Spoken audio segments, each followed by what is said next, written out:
best things about having kind of I have kind of a crowd scene face. Yeah. My mom always says that. She's like, yeah, you like look like you're in the background of a scene in a movie. So I can always kind of come into libraries and nobody ever pays attention to me. It's like the best thing. And for me, this is particularly resonant invitation because I am an immigrant kid who in some ways came together in a library. I can sort of directly plot or directly attribute who I am as sort of a writer, as an artist, as a thinker, as someone engaged in our civic society and our civic experiment from my early experiences in my school and town library. It's sort of hard to remember. I kind of immigrated in 1974, and I came to Central Jersey. I didn't come to a city that perhaps had long histories of immigration and had institutions and resources that were capable of sort of dealing with the whole wave of new immigrants. At this time, no one had even heard of Americans. I mean, even the Puerto Ricans hadn't heard of us. And that's like honest. I came up in a Puerto Rican and Cuban community, and none of the kids had ever heard of Americans. For real. Like, for real.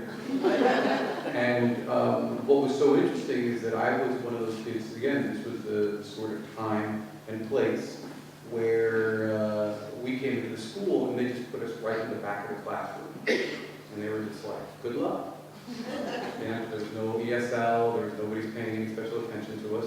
And in some ways it was the sort of compassion and kindness of my librarian. She was someone who so fundamentally believed in the democratic, both project and the democratic impulse of libraries, that even though this woman didn't speak a word Spanish, even though she had no experience dealing with immigrant kids, she believed that the library was for everyone in the community, and therefore it was important. It was important that even kids who couldn't speak the language would understand, and have familiarity with the library. And in some ways, it was her love of the idea of the library, which allowed her to connect to me. And she spent more time with me than any teacher did. She was the one who kept returning to me to make sure that I understood that this was my space. And if it hadn't been for her attention, I doubt I would have fallen as deeply in love with books. And it was the first great act of kindness that I received as an immigrant from a larger culture.